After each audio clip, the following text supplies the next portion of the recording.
buenos días a todos. En nombre de Vision les doy las gracias por acompañarnos hoy día. A Max Colodoro también le doy las gracias por estar aquí con nosotros. Tuvimos una conversación hace más de un mes con él. Fue muy interesante, nos dio una perspectiva de lo que estaba pasando en ese minuto. Tuvimos muy buenos comentarios y la verdad es que quisimos repetirlo porque no han dejado pasar cosas, siguen pasando cada día más cosas de cara a unas elecciones en 2 semanas más. Creemos que es súper importante poder tener la opinión de Max. Te voy a hacer una pequeña introducción, Max. Yo sé que varios te conocen, pero Max Colodoro es sociólogo, doctor en filosofía, analista político, que es lo que nos convoca hoy día, y en base a todos sus conocimientos es capaz de hacer un análisis de la situación actual. Es director del Magíster en Comunicación y Políticas Públicas de la Universidad Adolfo Ibáñez y también escribe columnas en algunos diarios. Max, muchas gracias por estar con nosotros. Bienvenido. Muchas gracias a ustedes y a Vision por la oportunidad de compartir con ustedes esta mañana. De modo informativo nomás, vamos a hacer, Max va a hablar alrededor de 30, 40 minutos para hacernos un resumen del escenario actual. Si tienen preguntas, las pueden canalizar a través mío, pueden levantar la mano, las podemos ir haciendo, puede ser una presentación interactiva, pero vamos a dejar al final de la presentación un tiempo para que se hagan preguntas específicas. Eso sería. Max, te doy la palabra. Gracias. Muchas gracias, Camila. Muchas gracias de nuevo a Vision por la oportunidad, por el momento, además, un momento particularmente desafiante, crítico. Estamos viviendo probablemente la que es la elección presidencial y parlamentaria más importante desde el retorno a la democracia. Una elección que se da en un contexto que es también un contexto muy, muy complejo. También la crisis político, institucional, social, económica más compleja que el país ha debido enfrentar en muchas décadas. Pero es muy importante, a mi juicio, no perder de vista que estas elecciones y este contexto es el resultado, finalmente, de un largo proceso político de deterioro que hemos debido enfrentar como país, al menos desde hace una década. Es cierto que el estallido social es un hito que marca en algún sentido un antes y un después, pero también es cierto que la lectura, la decodificación que la sociedad chilena terminó haciendo finalmente de lo que fue el estallido social se explica fundamentalmente por un contexto previo, por un contexto anterior, por una crisis ya en desarrollo que tiene que ver fundamentalmente con un quiebre que vive la sociedad chilena desde hace mucho tiempo, que pareció resolverse o al menos atenuarse durante la transición a la democracia, durante los 20 años en que gobernó la Concertación, pero que a partir del 2010, cuando se instala finalmente la alternancia en el poder en Chile, cuando se instala finalmente la posibilidad de que la derecha empiece también a ganar elecciones presidenciales con mayoría absoluta en segunda vuelta, esos quiebres tienden rápidamente a profundizarse. Y la polarización, la tensión institucional, la verdadera demolición institucional que un sector del país ha buscado llevar adelante desde hace 10 años, ha sido muy profunda, muy compleja. Es lo que explica la horadación que hemos vivido, el deterioro de la política, de las mismas instituciones, de la amistad cívica, una sociedad que se fue quedando literalmente sin puentes, sin puntos de encuentro, donde un sector buscó deliberadamente asociar todos y cada uno de los problemas que enfrentaba la sociedad chilena a fundamentalmente dos cosas, dos dimensiones: la Constitución, la vigencia de la Constitución y la vigencia del modelo económico. Una gran paradoja de lo que estamos viviendo es que a 30 años del retorno a la democracia todavía estemos buscando resolver un desacuerdo respecto de la legitimidad de la Constitución y respecto de la legitimidad del modelo económico. No deja de ser una paradoja bien singular que a 30 años estemos precisamente donde estamos, con este proceso constituyente adelante, y en un clima y en un cuadro de polarización extrema, como el que estamos viviendo. Yo creo que estas elecciones son la expresión de eso, son y han sido hasta ahora la expresión de una sociedad altamente polarizada, con profundos desacuerdos, donde prácticamente no hay mínimos comunes, donde se ha dinamitado toda posibilidad de construir un proyecto de sociedad y un proyecto de país común de mediano y de largo plazo. No quiere decir eso de que eso no se pueda hacer, de que estemos condenados, pero al menos en este momento estamos en el clímax de la ruptura. Estamos en el momento culminante de este enfrentamiento silencioso en algunos momentos, más violento y explícito en otros, pero que de alguna manera lo que ha denotado y lo que ha puesto sobre la mesa es el hecho de que somos una sociedad donde en este momento tenemos una profunda división, un profundo quiebre respecto de el diagnóstico de lo que nos pasa como sociedad, cuáles son las causas de esta crisis que estamos enfrentando y cuáles son las vías y los medios para afrontarlo. Y estas Max, elecciones, sí, te hago una pregunta en esta misma línea que tengo. Eh, ¿Esta polarización podría ser lo que explique la fuerte caída que ha tenido Sichel, que era una alternativa más de centro, más de acuerdos? sin duda, el hecho de que Sichel y Jasna Proboste, las dos candidaturas, vamos a decir, un poquito más moderadas, o sea, en el caso de Jasna Proboste, la verdad es que sus diferencias con Boric son bastante pocas desde el punto de vista programático y desde el punto de vista del diagnóstico y de la visión de país que ellos han estado promoviendo y defendiendo durante esta candidatura, durante esta campaña. Pero yo creo que sí, yo creo que finalmente el país se ha ido polarizando. No hay nada que polarice más a las sociedades que la violencia. Y la legitimación de la violencia, la normalización de la violencia que hemos vivido en Chile en los últimos años, particularmente a partir del estallido social por parte de un sector importante del espectro político, me atrevería a decir en estricto rigor toda la oposición, con distintos matices, es el factor determinante que explica el por qué hoy día estamos a portas eventualmente de una segunda vuelta entre un candidato que está a la derecha de la derecha, es decir, a la derecha de lo que fue Chile Vamos, de lo que es hoy día Chile Podemos Más, y una candidatura que está a la izquierda de lo que fue históricamente la Concertación y la Nueva Mayoría, es decir, una candidatura que representa básicamente al Frente Amplio y al Partido Comunista. Y con un centro muy debilitado, sin representación, y con un país que de alguna manera se siente que ya puesto en una encrucijada de opciones que son las dos bien complejas, a mi juicio, porque si se da finalmente el escenario que están anticipando las encuestas, yo lo descarto que haya todavía la posibilidad de otro escenario. Creo que las encuestas se han equivocado, se equivocaron rotundamente en la anticipación, en la previsión de lo que fue el resultado de las primarias legales. Estuvimos durante casi 2 años con 2 candidatos encabezando las encuestas, que fueron Joaquín Lavín y Daniel Jadwe. Esos candidatos perdieron las elecciones en las primarias.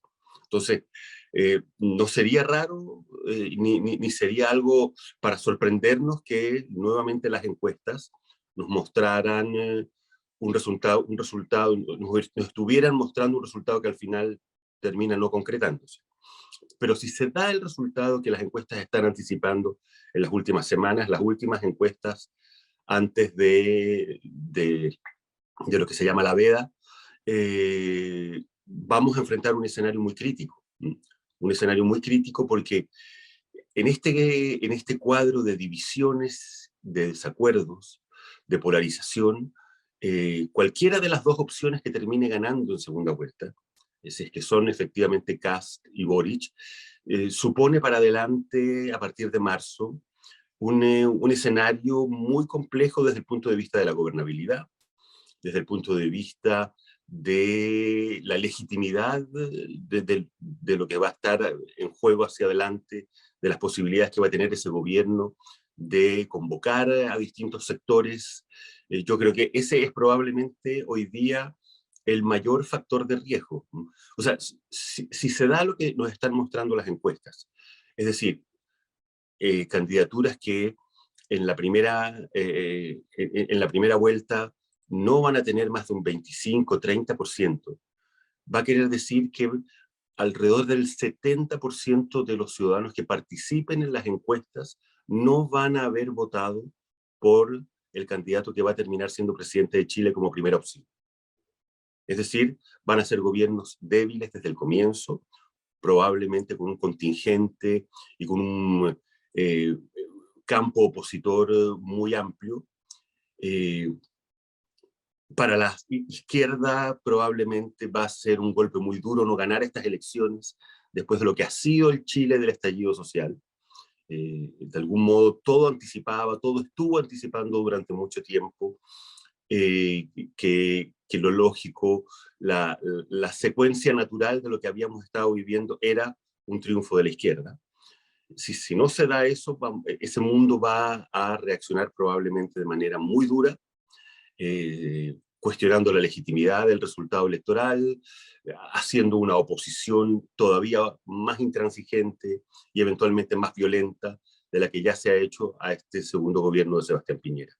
Y si gana Boric, bueno, Boric representa un conjunto de transformaciones que van a poner en serios problemas a la economía, que van a generar todavía más incertidumbre en el mundo de las inversiones, todavía más desconfianza, va a haber una complicidad muy clara y muy evidente entre ese gobierno y lo que se está llevando adelante en el proceso constituyente.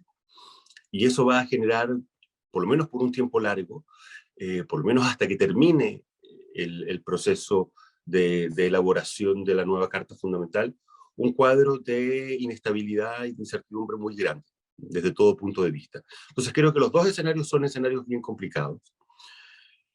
Y ahí, Max, profundizando en el tema de Kast, tú, en el caso que llegase a ganar, ¿crees que habría un estallido social 2.0? ¿Crees que volvería la violencia?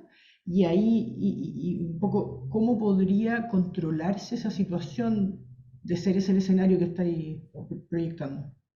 a ver, lo que está explicando a mi juicio, he estado mirando harto las encuestas en detalle, lamentablemente estas encuestas que se entregan no tienen mucho microdato todavía, no te entregan todavía las bases de datos para poder mirar un poco el origen del proceso, pero hay algunos cruces de variables interesantes que te permiten tener al menos algunas luces respecto de qué es lo que está pasando con Kast. ¿Por qué Kast está subiendo en las encuestas en las últimas semanas? Porque en alguna parte la gente empezó a hacer una conexión entre el deterioro económico que estamos viviendo, particularmente asociado a la inflación y al alza de tasas, con el deterioro del orden público. Hay una conexión que la gente empezó a hacer en el sentido de que mientras no se arregle el problema de orden público, un orden público que además está afectando cuando ocurre mayoritariamente a la gente más modesta y más vulnerable, son los pobres los que se quedan sin supermercado, a los que los saquean, los que tienen que vivir el miedo en sus territorios y en sus entornos. Bueno, la gente empezó a tener la convicción, la sensación al menos, de que esta crisis económica, la gente está muy asustada con el tema de la inflación. La gente siente que lo que viene hacia adelante es muy crítico. Si hay algo que golpea a la gente más pobre es la inflación. Y eso es algo que ya se ha empezado a sentir con fuerza. La gente está empezando a sentir en el bolsillo el peso de esta crisis económica, a pesar del aumento de liquidez y de recursos que ha habido durante el último año. Entonces, hay una conexión, la gente empezó a sentir que hay un vínculo entre los problemas de orden público y los problemas económicos. Y eso es lo que explica fundamentalmente por qué Kast está empezando a subir, porque Kast de algún modo ha puesto todo el énfasis en que lo que él busca es restablecer el orden público y el Estado de Derecho. También hay otros temas, el tema de la inmigración. La gente pobre está muy asustada con los inmigrantes. No porque sean intrínsecamente intolerantes y racistas, sino porque los inmigrantes vienen básicamente a instalarse en sus entornos, a ocupar territorios, a tomarse espacios públicos que están cerca de donde ellos viven, a alterar de alguna manera el funcionamiento también de sus territorios, de sus entornos.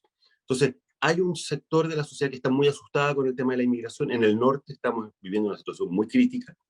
Ya hay alguna gente que habla de que estamos a puertas de un eventual segundo estallido social en el norte, producto del problema de la inmigración. Algo de eso vivimos y anticipamos ya en Iquique.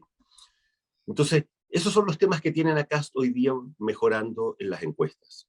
Entonces, Ahora, podríamos concluir que Kast está arrastrando gente también de niveles económicos más bajos.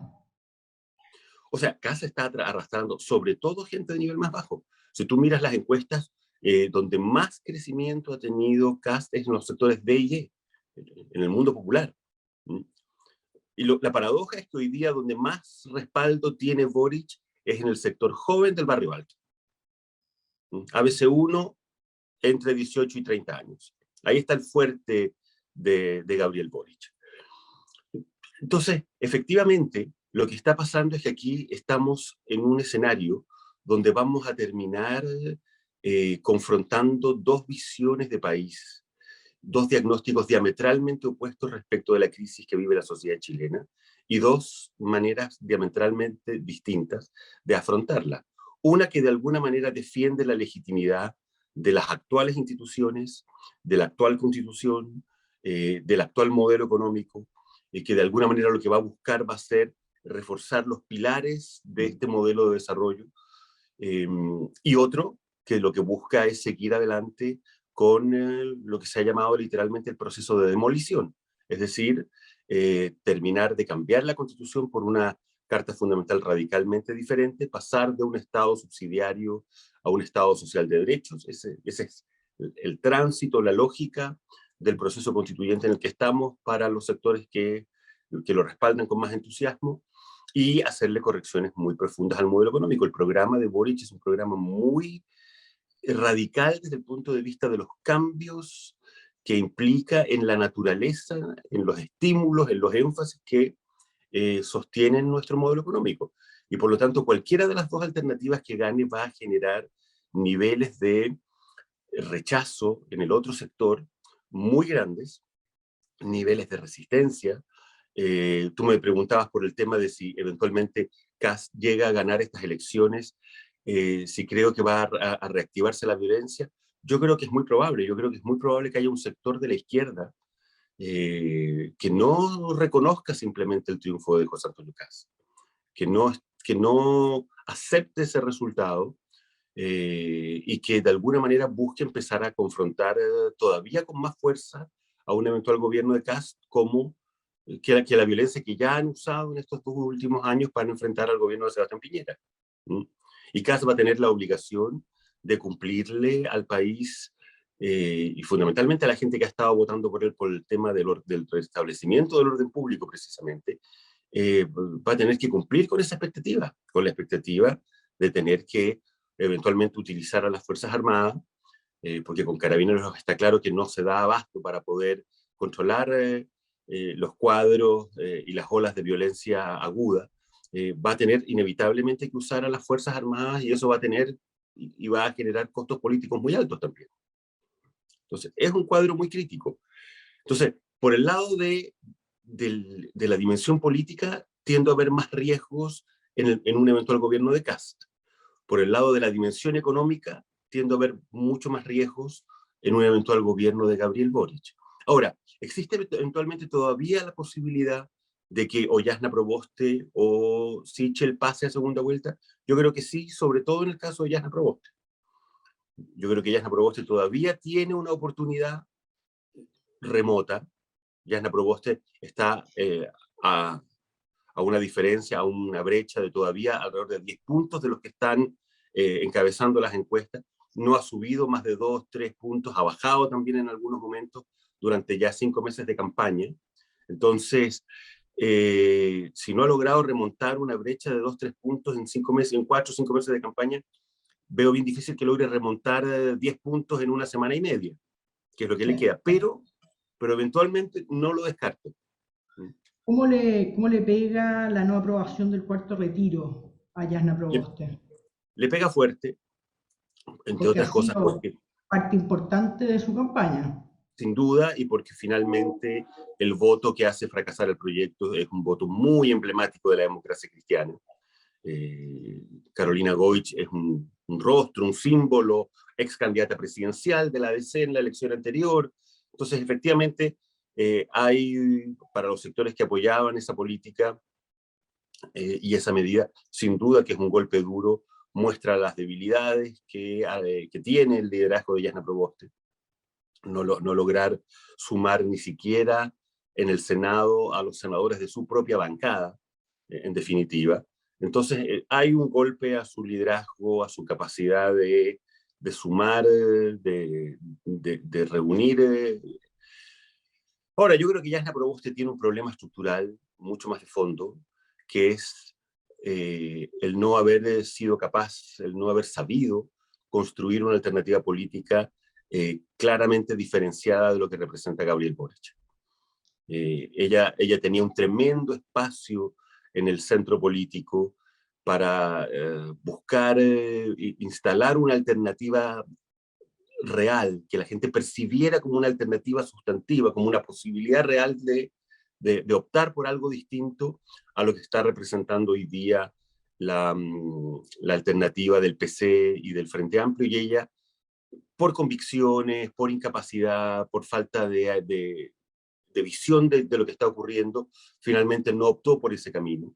Ha buscado estar cada vez más mimetizada en muchos temas, de repente toma distancia, pero después vuelve. Yo creo que lo que acaba de ocurrir en la Cámara de Diputados el día de ayer es muy malo para el liderazgo de Jasna Proboste, precisamente porque fueron los diputados de la izquierda, encabezados por Naranjo, pero rodeados del Partido Comunista y del Frente Amplio, los que de alguna manera logran articular esta mayoría que permite, al menos en la Cámara, la aprobación de esta acusación constitucional en contra del presidente, y Jasna Proboste tampoco fue capaz ahí de mostrar matices, diferencias. Entonces, esta oposición, si la oposición es una sola cosa y va unida, esa oposición está hegemonizada hoy día por el Partido Comunista y el Frente Amplio. Entonces, o logras diferenciarte de eso, o terminas siendo arrastrada y mimetizada por eso.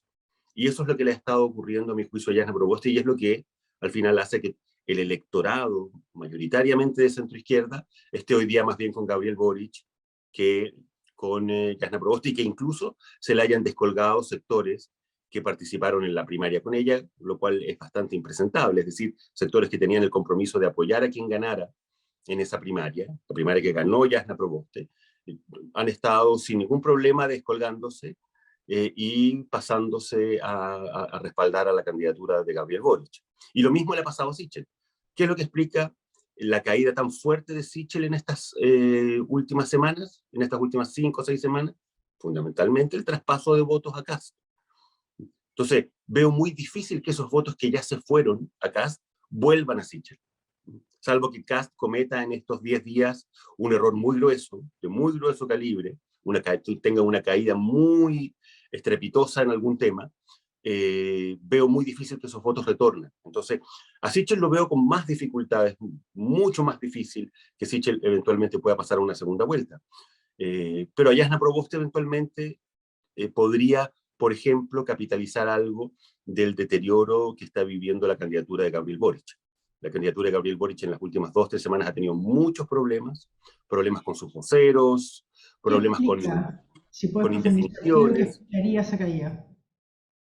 Bueno, que eventualmente un sector de la centroizquierda un poco más moderada y que vio con entusiasmo en su momento la candidatura de Gabriel Boric vuelva a optar por una candidatura como la que representa, o como la que ha intentado, como la que debiera representar el liderazgo de Jasna Proboste, algo un poquito más moderado, al menos por las fuerzas políticas que lo respaldan, ¿no? Que la respaldan a ella. Pero la verdad lo veo difícil. Ahora, estamos en un punto ciego, hemos tenido muchas sorpresas, este país está viviendo cuando se viven estos niveles de crisis, estos niveles de pérdida de legitimidad y de confianza en las instituciones, sobre todo en los actores políticos, la variabilidad es muy grande. Estamos viviendo un momento de mucha inconsistencia, donde las emociones están jugando un rol mucho más importante que la razón, que la cabeza, y por lo tanto la posibilidad de que haya cambios bruscos, abruptos, que estén pasando cosas que no estamos percibiendo, como por ejemplo ocurrió en la elección de los constituyentes con el fenómeno de la lista del pueblo y de lo que representaron los independientes, que ninguna encuesta fue capaz de anticipar y de detectar ese fenómeno. Eso puede estar pasando también en esta elección presidencial y podemos llevarnos una gran sorpresa en una semana y media más, en 2 domingos más. Pero si se dan los escenarios previsibles, según lo que nos están mostrando las encuestas, es decir, un escenario en donde finalmente tenemos un paso a la segunda vuelta de Kast y de Gabriel Boric, vamos a vivir una encrucijada muy compleja. El país va a estar en una elección probablemente parecida, con los niveles de tensión y de incertidumbre parecidas a las que vivimos en el sí y el no, en el 88, o yendo más atrás a lo que fue la elección presidencial del año 70. Un choque de trenes de dos visiones y dos proyectos de país completamente antagónicos, y probablemente una elección cerrada, donde ninguno de los dos va a ganar, gane quien gane esa. Yo creo que ya si estamos en un escenario de segunda vuelta, Boric, Kast puede ganar exactamente cualquiera hoy día. Va a ser una elección, a pesar de eso, cerrada, y por lo tanto el próximo gobierno va a tener una oposición muy importante desde el primer día y muy dura y muy activa. Y en ese escenario, ¿qué es lo que crees tú que haría la centroizquierda? En el escenario Boric-Kast, con un programa de Boric que está claramente muy manipulado por el Partido Comunista, ¿dónde se mueve lo que era la ADC, el PPD, el Partido Socialista histórico? Yo creo que un sector de ese mundo va a estar probablemente en la decisión, en la eventual decisión de votar por Kast. Pero para eso Kast va a tener que moderar en segunda vuelta su discurso y su oferta, sobre todo en los temas valóricos, temas que tienen que ver como, por ejemplo, con el Ministerio de la Mujer. Yo creo que todos esos temas al final van a ser muy importantes para ese mundo. No sé si Kast va a estar dispuesto. Yo supongo que Kast en general ha sido bastante pragmático en algunas cosas. Yo creo que él sabe que va a tener que moderar su discurso, y siempre ocurre así en segunda vuelta, para ir a buscar votos de centro, que son los votos que al final van a decidir la elección. Los O sea, votos más. la única manera de que sea competitivo Kast es que se junte con Chile Vamos en segunda vuelta. Eso lo doy por descontado. Ya, Creo eso que es así. Creo que Chile Vamos esa misma noche va a estar con Kast, mayoritariamente al menos. Eventualmente puede haber algunos sectores que mantengan o planteen resistencias más distantes, o que apoyen y respalden con menos entusiasmo. Me imagino que sectores de Bópoli, el sector más liberal de Renovación Nacional, no va a ser fácil el traspaso hacia la candidatura de José Antonio Kast. Pero la DC, un sector importante de la democracia cristiana, va a tener exactamente el mismo problema con Boric.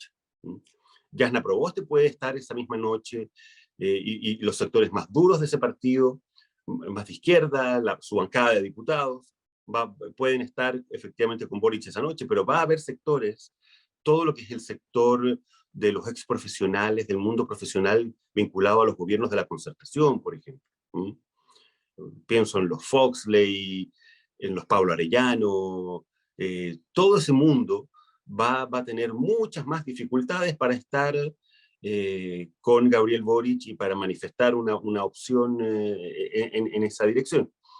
Pero yo creo que al final, si se da ese escenario, vamos a tener a un país de nuevo con una división, con un quiebre muy profundo, con un desacuerdo de base muy de fondo, donde va a ser muy difícil ir reconstruyendo hacia adelante lo que este país realmente necesita, que es poder generar un piso, una base de acuerdos mínimos, transversales, para poder afrontar los problemas. Y el drama que tiene la sociedad chilena hoy día es que no tiene una base mínima de acuerdos en nada, ni siquiera en la legitimidad de las instituciones. Tenemos un Congreso que viola la Constitución todos los días.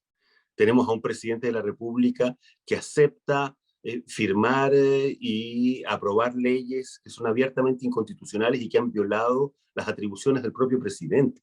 Entonces, estamos en un problema muy serio. Y la única manera de resolver este problema es que haya capacidad de construir acuerdos, que haya voluntad de construir acuerdos amplios y transversales, y esa voluntad y esa posibilidad se va a hacer mucho más difícil a partir de una eventual segunda vuelta entre Kast y Gabriel Boric. De acuerdo. Y ahí en eventual segunda vuelta, donde pase Gabriel Boric, ¿tú ves que puede desacoplarse un poco, despegarse del Partido Comunista para ir a buscar una izquierda más de centro, como una estrategia Yo creo política? que puede, desde el punto de vista táctico, desde el punto de vista de los objetivos inmediatos electorales, pero desde el punto de vista estratégico, el que va a marcar la línea política de ese gobierno, sin ninguna duda, es el Partido Comunista. Es el único partido que hay en esa cual, que va a haber en ese gobierno. Los partidos del Frente Amplio son todos partidos muy jóvenes, muy nuevos, con poca capacidad orgánica, con poco arraigo territorial. O sea, ahí el único partido que sigue siendo un partido con historia, con trayectoria, con arraigo, como digo, a niveles de base, en el mundo sindical, en el mundo estudiantil, es el Partido Comunista, y tiene un peso histórico muy fuerte, y además tiene una visión de país muy clara de lo que quiere. Uno podrá estar en desacuerdo con esa visión, pero ellos tienen una visión muy clara de hacia dónde van y de cómo ir avanzando en esa dirección, y por lo tanto creo que pueden permitirle un cierto margen, un cierto espacio a Boric para maniobrar y para tomar definiciones en lo táctico, en el corto plazo, pero desde el punto de vista de la visión y de la proyección estratégica de lo que eventualmente puede ser ese gobierno, no tengo duda que ahí el que va a marcar la pauta va a ser el PC. O sea, estamos pensando que sería un gobierno manejado por el Partido Comunista En las definiciones de fondo. de fondo. Claro, que lo podemos ver en el programa. Uno al leer el programa, la verdad es que ve la mano del Partido Comunista como Sin predominante. duda, sin duda. Y yo creo que el Partido Comunista es un partido lo suficientemente hábil como para hacer todos los esfuerzos para que no se note su mano. Es decir, para aparecer aparentemente en una posición más subordinada, más de retaguardia. Obviamente, en un régimen presidencialista, el que toma las decisiones es el presidente de la República.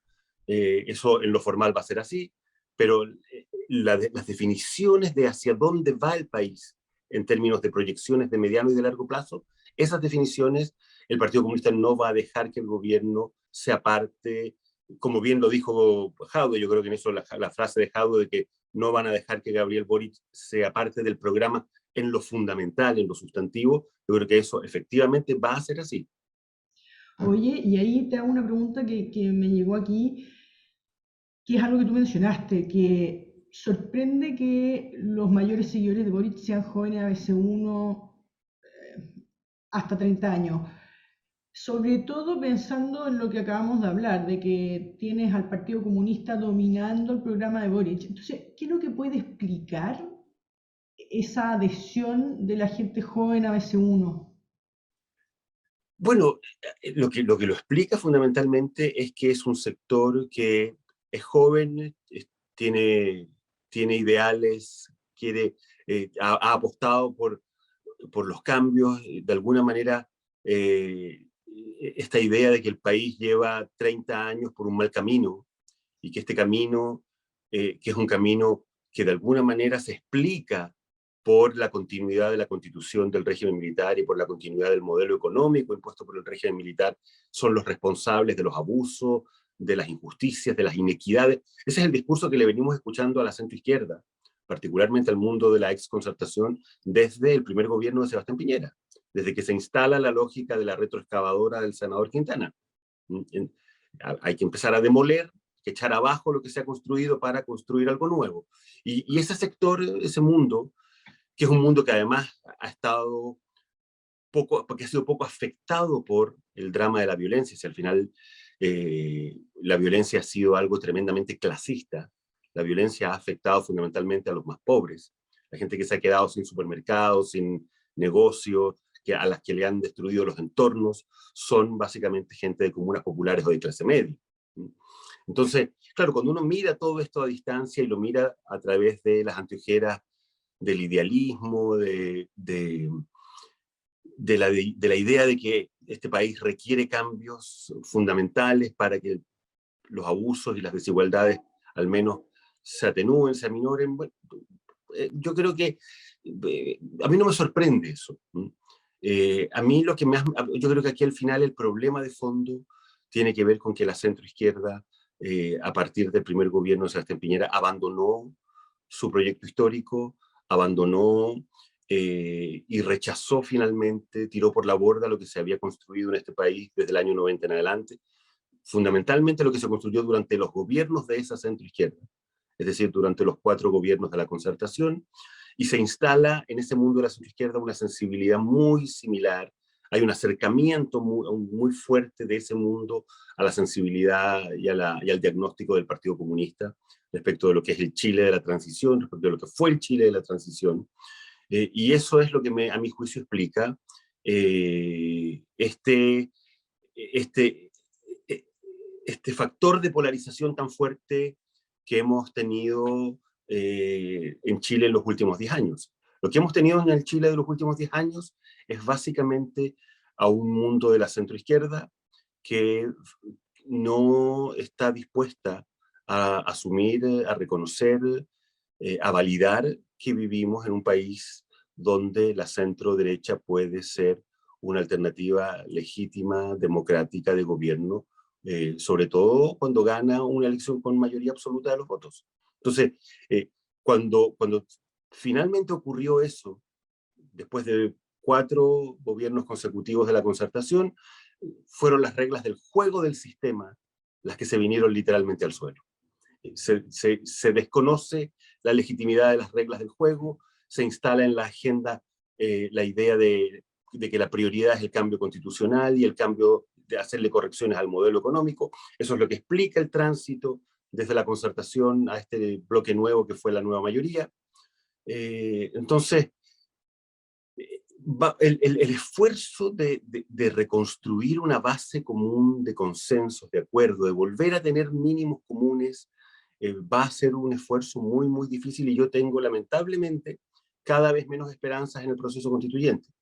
Creo que este proceso constituyente, por razones diversas que podríamos analizar también, pero que tienen una explicación a mi juicio, dejó muy subrepresentada a la derecha, dejó muy sobrerepresentada a la izquierda más radical, y por lo tanto la posibilidad de que esa convención constitucional sea el espacio para la construcción de grandes acuerdos y de grandes consensos, lo veo cada día más lejana, por decirlo de alguna manera, lamentablemente.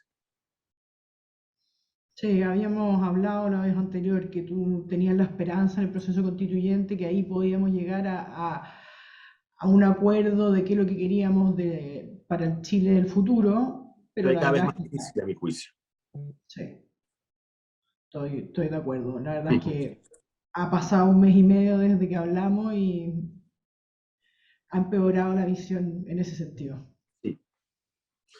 Oye, Max, un poco, ¿cuál es tu pronóstico para la parte, para los resultados de diputados y senadores? Para la elección parlamentaria. Yo creo que en la elección parlamentaria se van a dar 2 fenómenos. En el Senado vamos a quedar dado que no se escoge el Senado completo, El 50%, claro. vamos a quedar probablemente con un escenario más parecido al que tenemos hoy y con una correlación de fuerzas más parecida a la de hoy día. En la Cámara de Diputados creo que puede haber más cambios. Creo que a la derecha, a los partidos de Chile Podemos Más, les va a ser una elección muy difícil. Creo que fue un gran desacierto para ese mundo el no haber logrado construir un acuerdo con el Partido Republicano. Al Partido Republicano le va a chorrear, por decir de alguna manera, algo del respaldo que está teniendo José Antonio Kast y que va a tener probablemente en la primera vuelta. Y eso va eventualmente a impedir que logre armarse una mayoría o un sector al menos grande, consistente de votación de centro-derecha.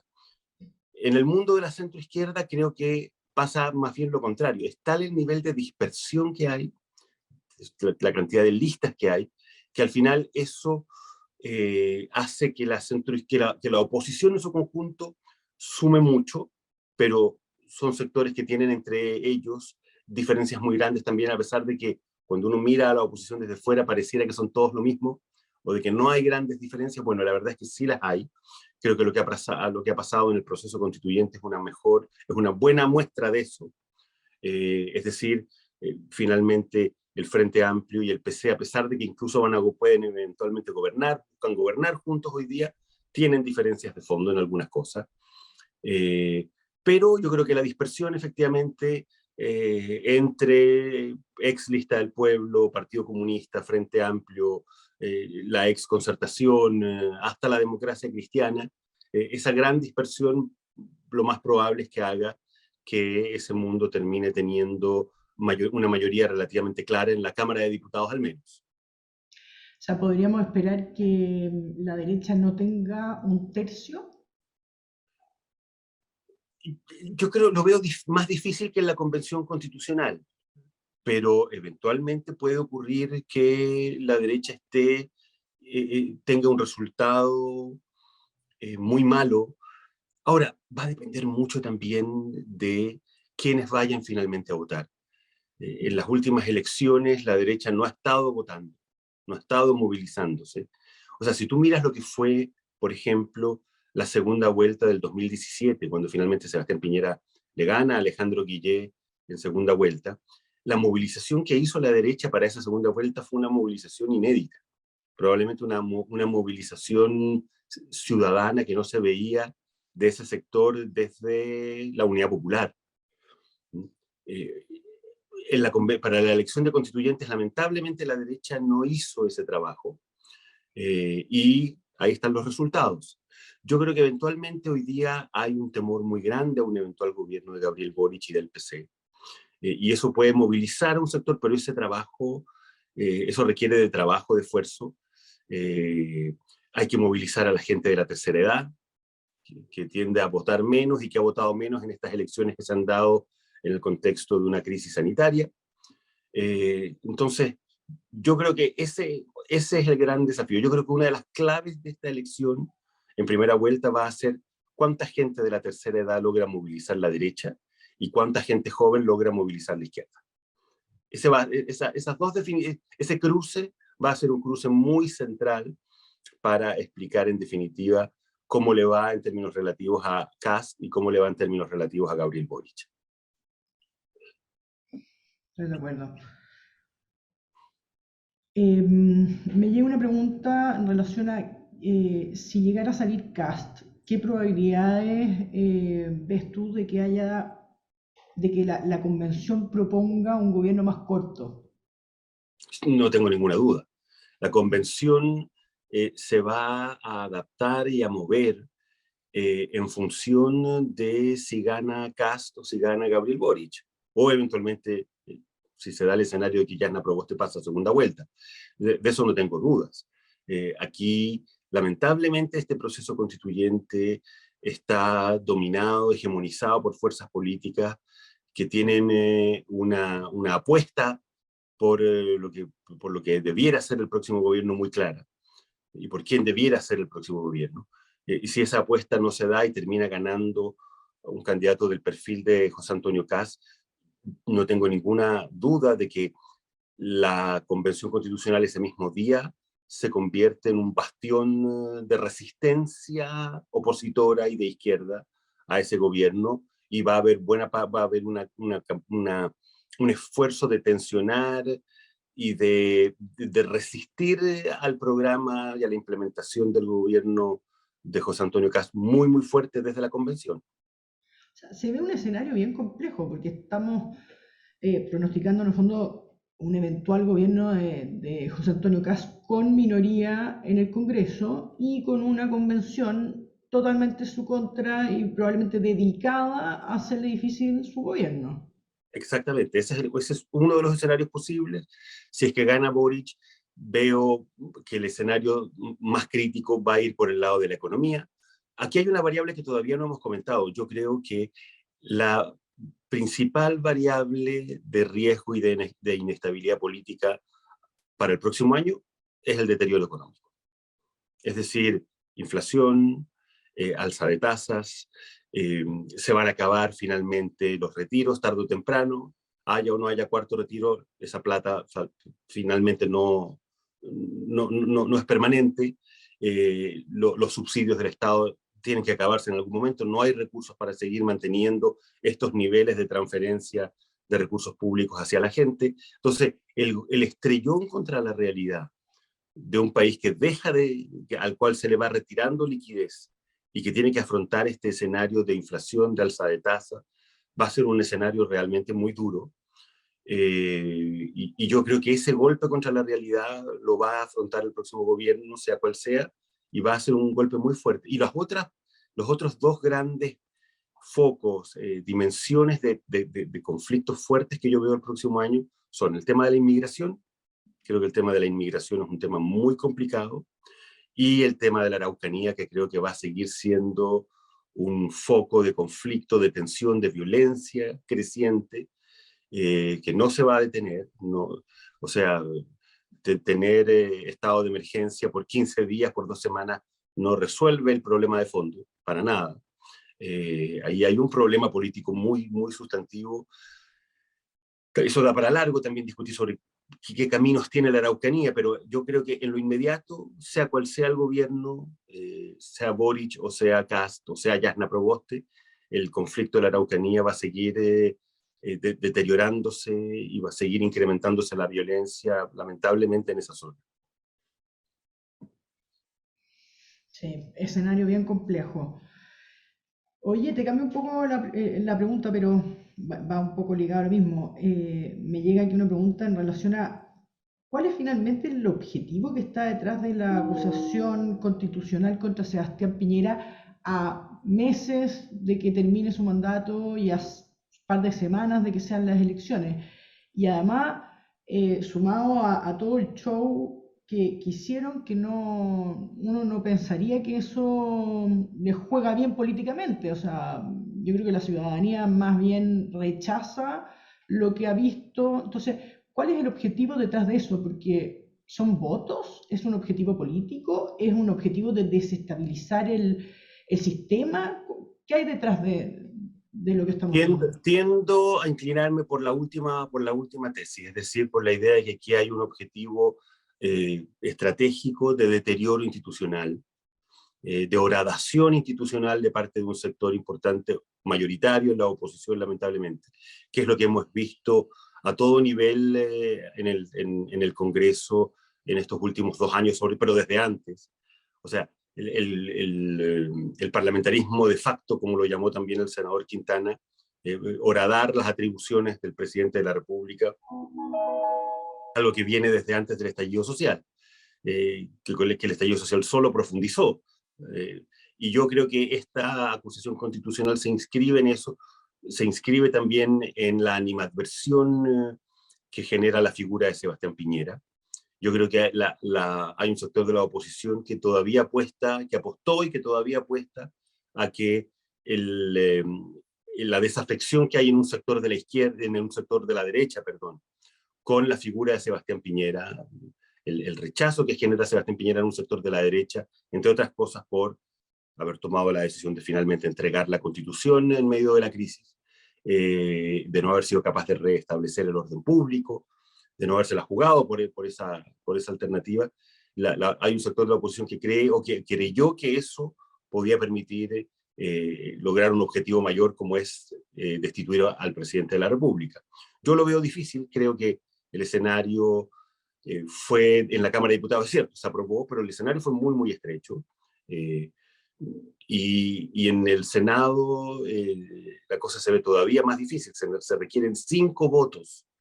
La Cámara, el Senado tiene eventualmente los 24 votos si es que vota toda la oposición sin ninguna fisura, sin ninguna disidencia, cosa que yo tengo mis dudas. No es fácil votar a una semana de una elección presidencial por destituir al presidente. O sea, si esta acusación se aprobara el próximo martes, a 5 días de una elección presidencial, nos quedaríamos sin presidente de la República. Esto se va a votar el próximo martes. Entonces, creo que efectivamente no veo fácil que la oposición completa apoye eso, pero veo todavía mucho más difícil que estén los 5 votos del oficialismo que se requieren para que esa acusación sea aprobada. Sí. Pero sería un escenario... Impensado.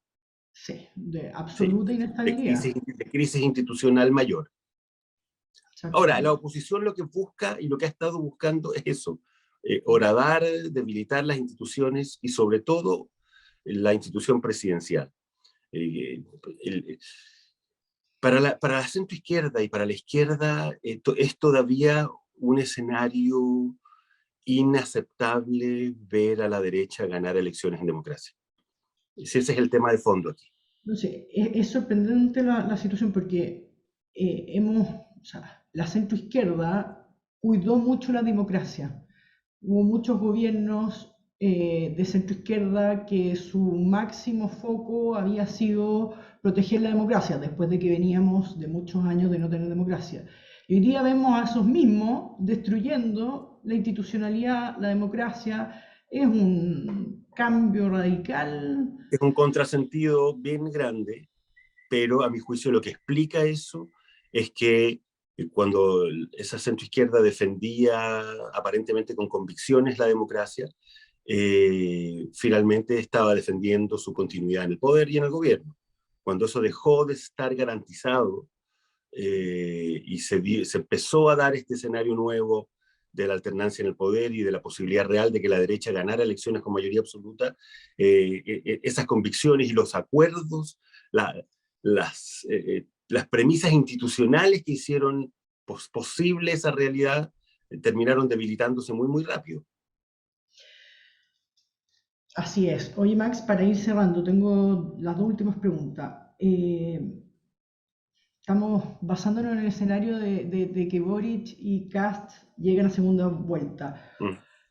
¿En cuál de los 2 gobiernos ves más posibilidades de llegar a acuerdo y tener gobernabilidad? A ver, partiendo de la base de que en los 2 gobiernos lo veo muy difícil. O sea, creo que estamos hablando del escenario más polar de todos los que tenemos sobre la mesa. El escenario más polar, de mayor polarización, es una segunda vuelta entre Kast y Boric. Pero que es el escenario más probable. Y que lamentablemente, según lo que anticipan las encuestas, parece el escenario más probable. Yo creo que Kast tiene más predisposición a la construcción de acuerdos. Y creo que Kast tiene más predisposición a entender que el centro político es clave para la construcción de mínimos comunes, de nuevo, bases relativamente estables, transversales, mayoritarias, para los desafíos que el país tiene hacia adelante. Creo que en el caso de Boric, creo que Boric tiene ciertas convicciones en ese sentido, la necesidad de construir acuerdos, pero creo que esas convicciones llegan hasta la centroizquierda nomás. O sea, el máximo esfuerzo que Boric estaría dispuesto a hacer es a llegar hasta la democracia cristiana. Ese sería su máximo esfuerzo. Él no concibe la posibilidad de buscar entendimientos de largo plazo con la centro-derecha y con la derecha. Pero creo que aún con un Gabriel Boric dispuesto a avanzar y a construir acuerdos de mayoría con un sector de la centroizquierda, o con toda la centroizquierda, creo que el Partido Comunista no va a aceptar ese escenario. El Partido Comunista no aceptó ni las reglas del juego del proceso constituyente siquiera. Votó en contra de la reforma constitucional al capítulo 15, quería otro proceso constituyente distinto de este, ha estado por desconocer las reglas del juego y los quórum de los 2/3, es decir, creo que el Partido Comunista ya instalado en el gobierno va a hacer todos los esfuerzos porque no haya acuerdos ni siquiera con la centroizquierda. Entonces, y seguir avanzando con su agenda, que es una agenda de copamiento lento y de cambios lentos en ciertas cosas que para ellas son claves. Y por lo tanto, veo, o sea, si tú me lo preguntas así derechamente, creo que José Antonio Kast va a tener, entre otras cosas porque tiene una base política también mucho más pequeña. El Partido Republicano es una fuerza emergente, con poco nivel de respaldo todavía. Vamos a ver si es que su buen resultado en las encuestas se traduce en un crecimiento del Partido Republicano en el Congreso, pero eso está por verse. Creo que él está más orientado y tiene más convicciones en la necesidad de construir acuerdos que los que hay del otro lado. Perfecto. Oye, por último, en honor al tiempo, la última pregunta que me llega es en relación al tema de la Araucanía. ¿Cómo ves que evolucionaría el problema que tenemos en la Araucanía si sale Gabriel Boric? Yo creo que Gabriel Boric no tiene una agenda para la Araucanía, lamentablemente. Él simplemente reivindica y defiende lo que representan supuestamente a estas organizaciones de pueblos originarios, que son las que de algún modo están también expresadas en la Convención Constitucional, pero no hay un plan, no hay un diseño para poder abordar el problema. Además, él supone una situación bien compleja, y es de que toda su posición, todo lo que él ha transmitido desde el estallido social, es un incentivo al uso de la violencia, finalmente. Porque esta idea de que finalmente hay una violencia buena, que es la violencia que permite generar, entre comillas, efectos virtuosos, un poco la tesis de Fernando Atria, que es una tesis que defiende un sector muy mayoritario del Frente Amplio. Bueno, esa tesis es un incentivo al uso de la violencia. Y si tú no tienes capacidad primero de restablecer el orden público y el Estado de Derecho, que es algo que Gabriel Boric no va a hacer definitivamente, él no va a hacer ningún esfuerzo por generar tensiones con el mundo de las organizaciones más radicales del mundo mapuche. Y si no hay convicción respecto de la necesidad de forzar un escenario para construir un acuerdo mayoritario en Chile, yo soy un convencido de que mientras no haya un acuerdo político que vaya desde la UDI hasta el Partido Comunista para ofrecerle a las organizaciones mapuche un plan de acción, un plan de trabajo de mediano y de largo plazo, va a ser muy difícil que este conflicto se resuelva. Y hoy día estamos muy lejos de ese acuerdo. Hoy día ese acuerdo es completamente inviable en el actual escenario desde hace mucho rato, y lo va a seguir siendo por un buen tiempo. Entonces, creo también que, por el otro lado, José Antonio Kast, que sí va a buscar restablecer el orden público y el Estado de Derecho por la vía del uso de la fuerza del Estado, de la fuerza armada, va eventualmente a poder controlar a los grupos más violentistas, debilitarlos, impedir que sigan haciendo acciones de violencia, pero el conflicto de fondo no se va a resolver por esa vía tampoco. Esa es una realidad. Muy complejo el escenario. Está Espero que difícil. no se vayan deprimidos nuestros oyentes. Oye, Max, un millón de gracias, súper interesante. Ya son las 11, así que te vamos a dejar. Pero siempre un gusto poder oír tu visión de los temas políticos. Muchas gracias a ustedes por la invitación, y nos juntamos cuando quieran, antes de la segunda vuelta, después de la segunda vuelta. Va a haber mucho que analizar cuando este proceso electoral al menos haya concluido. Sí, de todas maneras, te vamos a estar llamando. Ya pues, Max, muchas gracias. Que Un estés bien. abrazo, que les vaya Muchas muy bien, y gracias a muchas gracias todos. por la invitación. Gracias a todos por su participación hoy día. Chao, que estén Que bien. estén muy bien.